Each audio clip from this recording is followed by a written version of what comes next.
Betsaka ireo mpamily taxi bajaj tsy manana fahazoan-dalana hamily nefa miasa andro aman'alina eto Antsiranana.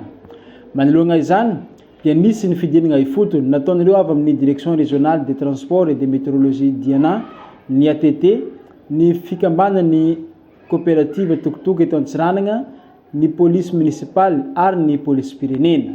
Nanao fisavagna ireo bajaj sy mpamily tsy ara-dalàna tamin'ity androany ny 1 ny volana May ity.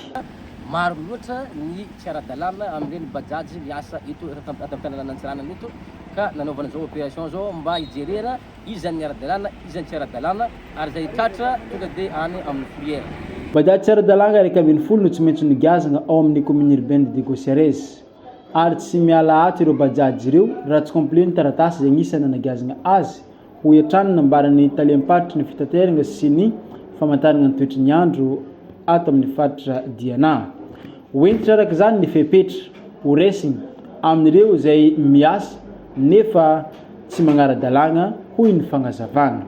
Zay tratra zany le tsisy taratasy complet na hoe tsy manana permis de conduire koa ny tonga bajaj tonga dia any amin'ny fourrière ny bajaj dia le chauffeur zay tsy manana permis de conduire dia tsy maintsy andraisana fepetra entitra koa amin'izany rehetra zany. Koa manentana antsika zay tompony bajaj indrindra le tompony bajaj mba tsy hampiasa ny olona tsy manana permis de conduire hitonga ny bajaj fa tsy mety ary mety mahavoasazy izy raha toa ka misy ny accident amin'ireny lalana.